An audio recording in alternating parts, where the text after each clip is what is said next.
हमारी कहानी शुरू होती है chronicles of the seven coloured world से। एक ऐसी दुनिया की कहानी जो बर्बाद हो चुकी है। अर्थ का एक हाई स्कूल स्टूडेंट ली जनवू दोबारा जन्म लेता है और इस दुनिया को बचाने का फैसला करता है। लेकिन दुनिया का बैलेंस इतना अनस्टेबल है कि हीरो का सर्वाइव करना ही एक मिरेकल जैसा लगता है। और वहां ऑब्सेसिव हेरोइन लोग भी हैं जो छोटी गलती पर उसको मारने की कोशिश करते हैं। ऊपर से एक सीक्रेट ऑर्गेनाइजेशन भी है जो कभी मौके कभी कभी हम भी आती है और दुनिया को तबाह करना चाहती है। और एलाइज भी अक्सर एक दूसरे के पीछे छुरी चलाते हैं। स्टोरी को काफी क्रिटिसिज्म और इंसल्ट्स मिले, लेकिन कुछ लोगों को इसकी अजीब चार्म पसंद आई और वो इसके मेसी प्लॉट में भी इंटरेस्ट रखते। हमारे प्रोटैगोनिस्ट भी नहीं सोचता है अगर वो ली जन वू की तरह इस पगल दुनिया में गिर जाए तो क्या अभी जैसे स्माइल कर पेगा। अब सीन शिफ्ट होता है बैटलफील्ड पे। रोडियन शेल जो टीम के स्पेयर वेपन्स का ध्यान रखता है तुरंत दौड़ता है जैसे ही यूज कॉल किया जाता है। एक बड़ा रॉक मॉन्स्टर उसके ऊपर अटैक करता है। एक हिट में ही वो क्रश हो सकता था, लेकिन मिरेकल से डॉज कर लेता है और अपने फेलो वॉरियर्स के पास पहुंचता है। रोडियन सोर्ड आइडोस को देता है। आइडोस गुस्सा करके चिल्लाता है,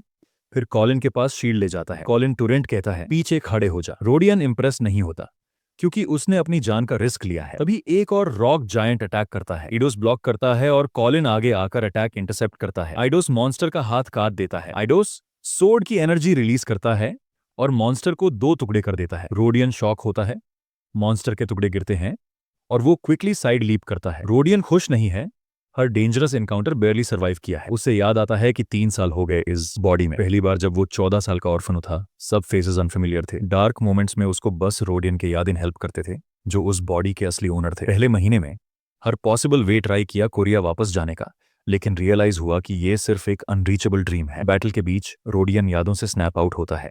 वो नाइट्स को बुलाता है और कहता है सेक्रेड सोर्ड और ट्रेजर हमारे लिए रेडी है, कोई भी नहीं रोक सकता, छोटे मॉन्स्टर्स भी ना नहीं। यहीं मिलते हैं करिने वॉन स्कार से, young Lord of scar state.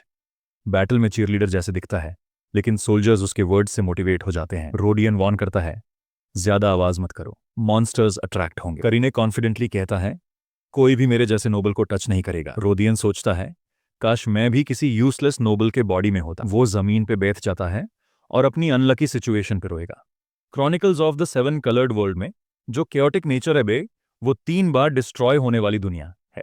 Rodion insignificant side character है जहां विलन सिटी या कंट्री डिस्ट्रॉय करना एक स्नैक जैसे ट्रीट करते हैं। जैसे ही वो अपनी रियलिटी पे सोचता है, मॉन्स्टर्स अपीयर होते हैं और नाइट्स प्रिपेयर होते हैं बैटल के लिए। रोडियन स्लैब खाता है काउंटेस लुइजा से, जो कहती है क्या कॉमनर अपॉइंट करना इसलिए नहीं था कि ये सिचुएशन ना आए। रोडियन क्वाइटली सॉरी बोलता है। लुइजा वार्न करती है करीन को कुछ हुआ तो मैं तुम्हें डस्ट में कन्वर्ट कर दूंगी। रोडियन डीपली एंग्री होता है।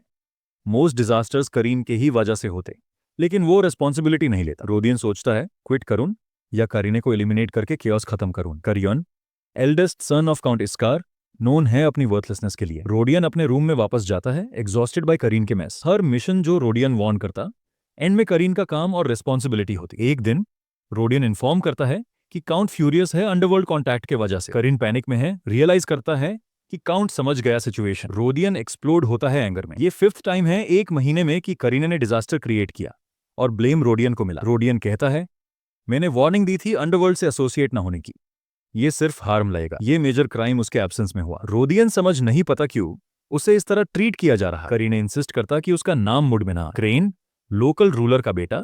सिचुएशन एस्केलेट होती है सेंट्रल नोबल्स के नोटिस होने पर। न्यूज कैपिटल तक पहुंचती है। करीने टेंस है, कहता है मैं उनके पास सिर्फ ट्रैप करने गया था अंडरवर्ल्ड लीडर को। रोडियन चैलेंज करता क्या तुम सच में बिलीव करते हो ये पैट्रियोटिक मिशन का एक्सक्यूज चलेगा। बॉर्डर्स पे इलीगल एक्टिविटी बढ़ रही थी, slave trafficking, drugs, loan sharks. Central government strict surveillance demand करती। काउंट इस्कर इंटरवेंशन रिफ्यूज करता और डेलीगेशन को एंटर नहीं करने देता। रोडियन समझता है कि सिचुएशन सीरियस है। रोडियन सब कुछ जानता था, इसीलिए उसने गुस्से में आकर करीने पर चिल्ला दिया। उसकी वजह से काउंट का बड़ा बेटा सेंट्रल सरकार को एक परफेक्ट बहाना दे चुका था कि वो उनके रीजन के मामलों में हस्तक्षेप करे। रोडियन को समझ ही नहीं आ रहा था कि अब आगे क्या करे। अगर करीने इस क्राइसिस में फंस गया तो उसका भी साथ में पनिशमेंट फिक्स था। उससे लग रहा था कि ये एक बड़ा टर्निंग पॉइंट है जो असली कहानी के शुरू होने से पहले ही आ गया। रोडियन ने सोचा शायद पनिशमेंट में उन्हें मोनेस्टेरी भेज दिया जाए, जहां करीने का टाइटल छीन लिया जाए और दोनों का सिर मुंदवा दिया जाए। उसके दिमाग में नेविन का ख्याल आया कैपिटल जहां इंपीरियल अथॉरिटी सबसे बड़ी है, वहां ऐसे केसेस का बेसिक पनिशमेंट होता है पब्लिक एग्जीक्यूशन सर काट देना। अगर वैसा हुआ तो उसका भी सर गिरना पक्का था। उसने डिसाइड किया कि बचाव का एक ही तरीका है, काउंट के बिगड़े हुए बेटे की सारी हरकतें खुद काउंट को बतानी होंगी। रोदियन और करीने दोनों काउंट के पास गए ताकि इस मुसीबत को सुलझा सकें। तभी लॉर्ड रिकार्ड वॉन इस्कार सामने आए, जो मार्कीज ऑफ इस्कार लैंड्स थे। उनके पीछे डेरेक विनहॉजन खड़ा था, जो लायन हार्ट यूनिट का कमांडर था और काउंट की पर्सनल फोर्स लीड करता था। डेरेक ने रोडियन को देखा, पहले समझ भारी नजर से, जैसे उसके स्ट्रगल को महसूस कर रहा हो। रोडियन ने भी दिल में शुक्रिया किया, लेकिन तुरंत डेरेक का चेहरा डिसअपॉइंटमेंट में बदल गया, जैसे कह रहा हो कि रोडियन को इस मुसीबत को रोकना चाहिए था। रोडियन ने नजर से जवाब दिया कि उसके बस में कुछ था ही नहीं, क्योंकि करीने ने सब उसके पीछे चुपके से किया था। फिर भी नीरू, डेरेक का सिग्नल क्लियर था, उसे ज्यादा उम्मीद थी। काउंट रिकार्ड ने अपने बेटे को बुलाया और बोला कि हेड बटलर ने सब कुछ बताया है। उसने पूछा कि करीने जानता है या नहीं कि उसने अंडरवर्ल्ड में किस ऑर्गेनाइजेशन से कांटेक्ट किया था। करीने चुप रहा। तब रिकार्ड ने खुद रिवील किया कि वो लोग वही ऑर्गेनाइजेशन है जिसे इंपीरियल फैमिली के 5th डिवीजन नाइट्स हंट कर रहे थे। रोडियन ये सुनकर हिल गया। सिचुएशन उसकी सोच से भी ज्यादा खतरनाक थी। मतलब करीने ने सिर्फ अपने परिवार को नहीं, बल्कि पूरा इस्कर हाउस को इंपीरियल फैमिली के कज में डाल दिया। काउंट ने अपने बेटे को ऑर्डर दिया कि वो मोनास्ट्री के लिए तैयार हो। करीने ने मना करना चाहा,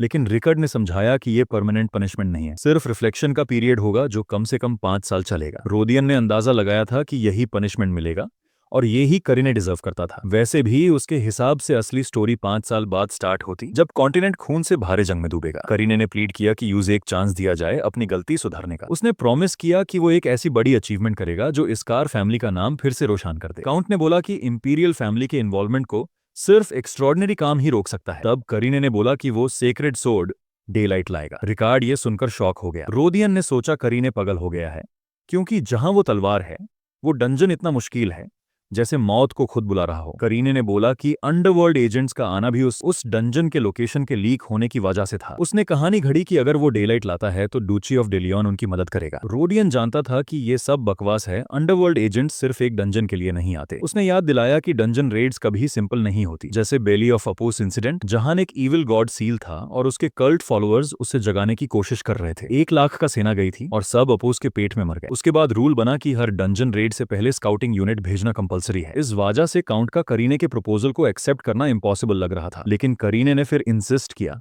और काउंट ने अपने बेटे की आंखों में डिटर्मिनेशन देखकर लास्ट टाइम ट्रस्ट कर लिया। काउंट ने बोला कि उसके साथ 30 नाइट्स जाएंगे जो डेरेक के कमांड में होंगे। रोदियन घबरा गया, क्योंकि अब ये मामला सीरियस हो गया था। काउंट ने उससे बोला कि अपने बेटे की सेफ्टी इंश्योर करे। करीने ने कॉन्फिडेंटली बोला कि वो डेलाइट लाकर वापस आएगा। काउंट अपने बेटे पर प्राउड था, लेकिन रोडियन को लगा वो पगल लोगों से घिर गया है। उसने अपने आंसू छुपाए जैसे किसी नाइटमेयर में फंस गया हो। फिर सीन वापस डंजन पर आता है, जहां मॉन्स्टर्स निकलना शुरू हुए। डेरेक ने अपने नाइट्स को बोला बैटल के लिए रेडी हो जाओ। सब शॉक में आ गए जब शुरुआत में ही 1 मिनट और आ गया। डेरेक ने सोचा अगर स्टार्ट में ही इतना बड़ा थ्रेट है तो अंदर क्या होगा। उसने स्ट्रेंथ के लिए प्रार्थना की। रोडियन के चेहरे पर अजीब सी मुस्कान थी, क्योंकि उससे रिलीफ मिला। ये मॉन्स्टर्स अभी भी नॉर्मल थे। मैं स्टोरी में तो हाई रैंकिंग डीमंस और एंशिएंट वेपन्स आते थे, मतलब अभी डंजन मैनेजेबल लेवल का था। नाइट्स ने टीम वर्क से मिनोटॉर को मार दिया और डेरेक ने बोला आगे बढ़ो। रोडियन के दिल में अभी भी कंफ्यूजन था, क्योंकि उसे पता था असली कहानी में सिर्फ 3 साल में कॉन्टिनेंट डीमन वॉर में तबाह हो जाएगा और 10 साल में इंसानियत खत्म हो जाएगी। लेकिन उसने सोचा अभी टाइम है,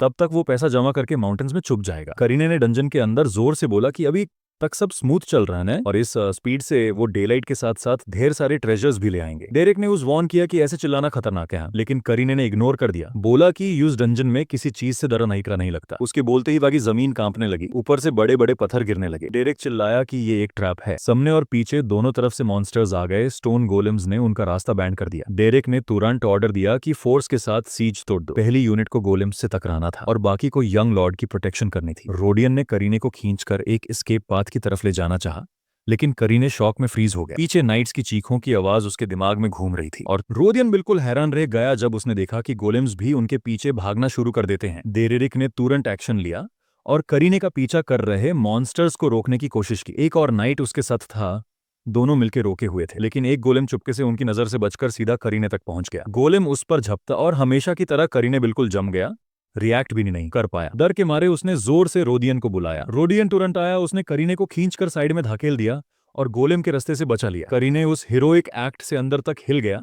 उसके दिल में रोडियन के लिए शुक्रिया भर गया, लेकिन सच ये था कि रोडियन ने उससे बचाया इसलिए क्योंकि वो उसका सर्वेंट था। अगर करीने मर जाता तो रोदियन की जिंदगी भी वहीं खत्म हो जाती। पर उसके सरप्राइज के लिए गोलेम ने उसे ही पकड़ लिया। अपनी डरावनी ताकत से उसने रोदियन को क्लिफ के किनारे से फेंक दिया। डेरिक और करीने दोनों शॉक में खड़े रह गए, समझ ही नहीं पाए क्या करें। रोदियन नीचे गिरते गिरते चीखने लगा, स्टेटस विंडो, जैसे वो अभी भी एक गेम के अंदर हो। जब उसकी होश वापस आई, उसने खुद को जमीन पर पड़ा हुआ पाया। उसने सोचा, क्या मैं मर गया? क्या ये आफ्टर लाइफ है? उसने अपने शरीर को हिलाकर चेक किया और हैरानी से देखा कि उसे जरा भी चोट नहीं लगी। उसने सोचा उसकी आखिरी पल की प्रार्थना शायद सुन ली गई थी। लेकिन अजीब बात यह थी कि उसने गिरते वक्त कोई पावर या अवेकनिंग फील ही नहीं की। फिर उसने अपने आसपास देखा, कुछ भी स्टोरी के सेटिंग से मैच नहीं कर रहा था। उसके आसपास एक परफेक्ट बैरियर था जो और वर्ल्डली माना से बना हुआ था, कुछ आउटर रेल्म से जुदा हुआ, जैसे पूरी जगह मैजिक से बनी हो। अचानक ऊपर से एक आवाज आई, तुम आखिरकार जाग गए हो। रोदियन ने ऊपर देखा और उसका दिल रुक गया। सामने एक मैसिव क्रीचर था, एक बड़ा आंख जिसके आसपास हजारों टेंड्रिल्स फैली हुई थी। उसकी शक्ल समझ से बाहर थी। रोदियन तुरंत बेहोश हो गया। जब होश में आया तो तुरंत माफी मांगी। मेरी रिएक्शन तुम्हारी अजीब शक्ल की वजह से थी, क्रीचर ने कहा। तुम्हें माफ किया जाता है। वैसे भी तुम वो पहले इंसान हो जिसे मैंने 1000 साल में देखा है, उसने ऐड किया। मुझे लगा था सिर्फ देवता यहां तक आ सकते हैं, इंसान कभी भी नहीं। और वो रोडियन के और पास आ गया, जैसे उसकी एडमिरेशन कर रहा हो। रोडियन को अजीब लगा कि बिना मुंह के भी ये इतना बात कर रहा था। उसने पूछा, ये जगह याद है क्या? क्रीचर ने बताया, ये वही जगह है जहां मुझे सील किया गया था 3000 साल पहले, एक्सटिंक्ट हो चुकी अडोरा सिविलाइजेशन के द्वारा बनाए गए एक रेलिक में। रोदियन हैरान हो गया क्योंकि उसने ओरिजिनल स्टोरी में कभी अडोरा सिविलाइजेशन का नाम नहीं सुना था। उसने फिर पूछा, तुम्हें सील क्यों किया गया था? क्रीचर ने जवाब दिया, मेरे मास्टर ने मुझे अभी तक कोई नाम नहीं दिया था, मैं बस डॉर्मेंट था जब तक तुम नहीं आए। तुम्हारे आने से मेरी अवेकनिंग हुई। रोदियन थोड़ा घबरा गया और बोला, अपना आइडेंटिटी बता सकते हो? क्रीचर बोला, मेरा नाम है आर्केडिया, मैं हूं 7th जनरेशन का general purpose artificial intelligence Adora civilisation का क्रिएशन। रोडियन शॉक में आ गया। ये कोई डिवाइन या डिमोनिक रिलिक लग रहा था और असल में ये एआई निकला। आर्केडिया ने कहा, मैं चाहता हूं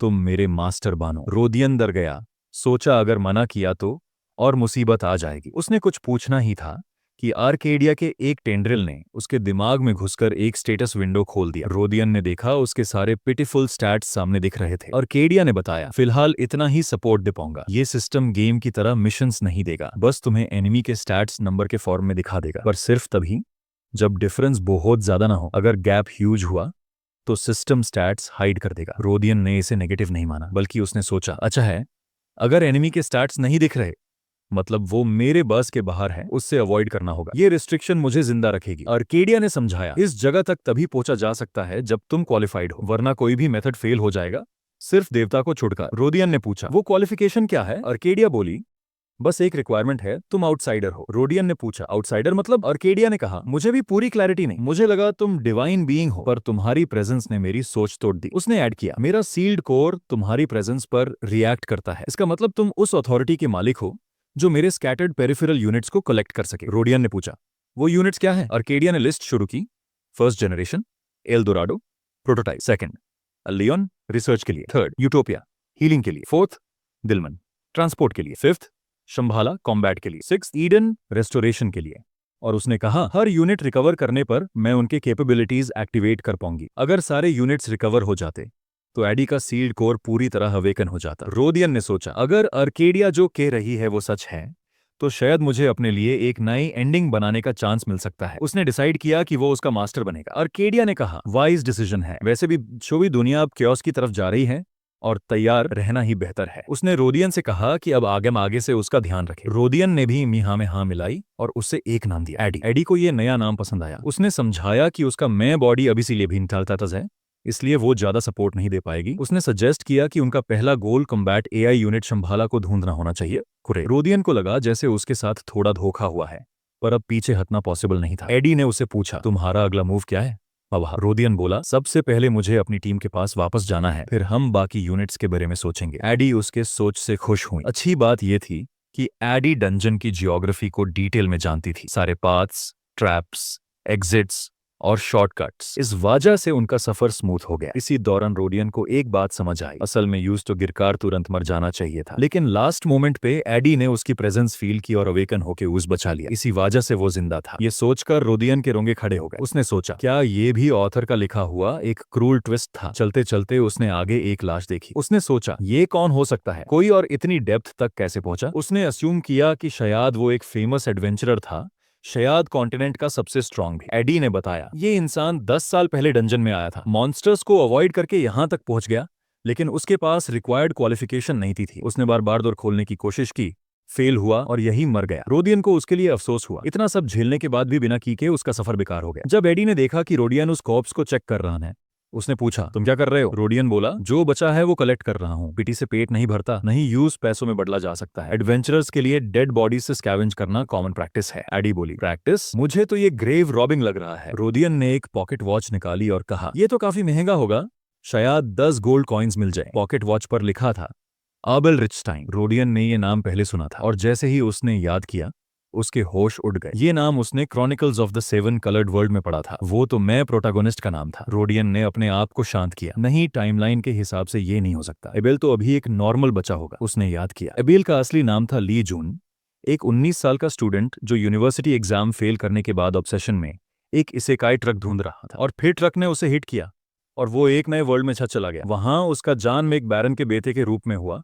गॉड्स की ब्लेसिंग मिली और एक लेजेंडरी आर्टिफैक्ट व्हाइट वर्ल्ड उसे दिया गया। आगे चल के उसने होली ऑर्डर की डिवाइन सोर्ड ग्रंदिया हासिल की और अपना सफर शुरू किया। उसने डीमन ब्लडलाइन को क्रश करना स्टार्ट किया। ये ही chronicles of the 7 coloured world का अर्ली आर्क था। लेकिन अभी जो कॉर्प्स रोडियन के सामने पड़ा था, उसका बैज नॉर्दर्न किंगडम अर्गॉन का था, न कि मोरियन एम्पायर का, जहां ने एबेल का जन्म हुआ था। और स्केलेटन एक लंबा एडल्ट था, जबकि एबेल शॉर्ट था और अपनी हाइट को लेकर कॉम्प्लेक्स रखता था। मतलब ये कॉर्प्स एबेल नहीं हो सकता। रोडियन कंफ्यूज हो गया। उसने एडी को कुछ नहीं बताया, बस अपने मन में सोचा, टाइमलाइन के हिसाब से अबेल अभी एक बचा होगा, पर ये डंजन उस जगह के काफी पास है जहां वो रह रहा है। बाहर जाने के बाद मुझे उसकी लोकेशन चेक करनी होगी, चाहे कितना भी टाइम लगे। अगर कभी मुलाकात हुई तो ये पॉकेट वॉच और बिलोंगिंग्स मेरे काम आ सकती हैं। एडी ने तब एक डंजन मैप प्रोजेक्ट किया और समझाया, सीधा आगे जाओगे तो ट्रैप्स और मॉन्स्टर्स मिलेंगे, राइट टर्न लो, लूप करके निकालते हैं। रोडियन उसकी यूजफुलनेस देखकर हैरान रह गया। थोड़ी देर बाद उसे अपनी पार्टी आगे दिखाई दी। वो तुरंत उनके पीछे भागा। करीने उसकी आवाज सुनकर खुशी से रो पड़ा। उससे लगा रोडियन मर गया था। लेकिन डेरेरिक और नाइट्स ने तुरंत अपनी तलवार निकालकर उसकी तरफ पॉइंट कर दी। उन्होंने वार्निंग दी, एक कदम और आगे आए तो यहीं कट दोगे। रोडियन फ्रीज हो गया। उसने सोचा, ये क्या, इन्हें खुश होना चाहिए था कि मैं जिंदा हूं। एडी ने भी व्हाइट फ्लैग प्रोजेक्ट किया और बोला, क्या तुम सूर्य हो? ये तुम्हारे एलाइज ही हैं। रोडियन बोला, शायद ये मुझसे गुस्से हैं क्योंकि मैं इतनी देर गायब था, या शायद तुम्हारी वजह से। डेरेरिक ने घूर कर कहा, रोडियन का गिरना और बच जाना इम्पॉसिबल है। ये इंसान रोडियन हो ही नहीं सकता। ये एक इम्पोस्टर है। रोडियन ने माना कि उनकी बात लॉजिकली सही लगती है, और उनकी शाख और बढ़ गई जब उन्होंने देखा कि उसके शरीर पर एक भी इंजरी नहीं है। बचने के लिए रोडियन ने एक कहानी गढ़ दी। उसने कहा, मेन क्लिफ पर गिरते वक्त एक ब्रांच पकड़ लिया था। नीचे एक छोटा सा केव जैसा था, शायद किसी पुराने एक्सप्लोरर ने बनाया हो इमरजेंसी के लिए। इसी वजह से बच गया और रास्ते में कोई मॉन्स्टर भी नहीं मिला। लेकिन डेरेरिक अब भी कन्विंस नहीं हुआ। उसने तलवार उसकी गर्दन पर रख दी और बोला, अगले 10 सेकंड्स में अपनी आइडेंटिटी प्रूव करो, वरना तुम्हारी गर्दन उठ जाएगी। और फिर शुरू हुआ काउंटडाउन। रोडियन ने जल्दी से चिल्लाते हुए कहा कि पिछली बार जब वे लोग वाटर रॉप हार्बाना गए थे तो डेरेरिक लेखक सिंथिया के साथ फ्लर्ट कर रहा था। उस समय लेडी सिंथिया ने उसे रंगे हाथ पकड़ लिया और कहा कि वह घर जा रही है। जब डेरेरिक ने उसे रोकने के लिए बेताबी से उसकी कमर पकड़ ली तो वह घबरा गया और रोडियन से कहा कि बस करो, इतना विस्तार में जाने की जरूरत नहीं है। बाकी शूरवीरों ने पूछा कि क्या रोडियन जो कह रहा है वह सच है। रोडियन ने जवाब दिया कि डेरेरिक चाहे तो बाद में उसे मार सकता है, लेकिन अभी वह किसी भी तरह से जिंदा रहना चाहता। तभी क्रेन बीच में आया और रोडियन से पूछा कि वह देर से क्यों आया। कहा कि उसके बिना वह ऊब गया था और उसे जल्दी से वापस आने और उनके साथ जुड़ने को कहा। रोडियन उसके बचाने पर आभारी महसूस कर रहा था, लेकिन डेरेरिक अब भी संदेह में था। वह कह रहा था कि इतनी ऊंची गिरावट से कोई बिना खरोंच के कैसे बच सकता है। क्रेन को इससे कोई फर्क नहीं पड़ता था। उसने बस कहा, जब तक रोडियन बिल्कुल वैसा ही दिख रहा है, हमें विस्तार पर ध्यान देने की जरूरत नहीं। अगर कोई समस्या आई तो डेरेरिक हमेशा की तरह उसे संभाल लेगा। हम अपने लक्ष्य के करीब हैं और बेकार की चिंताओं पर ऊर्जा बर्बाद करना ठीक नहीं। रोडियन अब चैन से महसूस करने लगा कि वह मुश्किल से बच गया। डेरेरिक संदेह के बावजूद क्रेन का आदेश मान गया और शूरवीरों को आगे बढ़ने का आदेश दिया। रोडियन ने एडी से कहा कि अब वे लोग कालकोठरी के सबसे गहरे हिस्से के पास हैं। उसने देखा कि और कोई इस बात को महसूस नहीं कर पा रहा। आर्केड एडी ने कहा कि यह मुमकिन ही नहीं, क्योंकि इंसान उसे तब तक नहीं देख सकते जब तक वह खुद अपनी उपस्थिति उन्हें ना दिखाए। रोडियन ने पूछा, तो मुझे कैसे दिख रही हो? एडी ने जवाब दिया, क्योंकि तुम आउटसाइडर हो और मेरे स्वामी भी। रोडियन ने समझा कि आउटसाइडर शब्द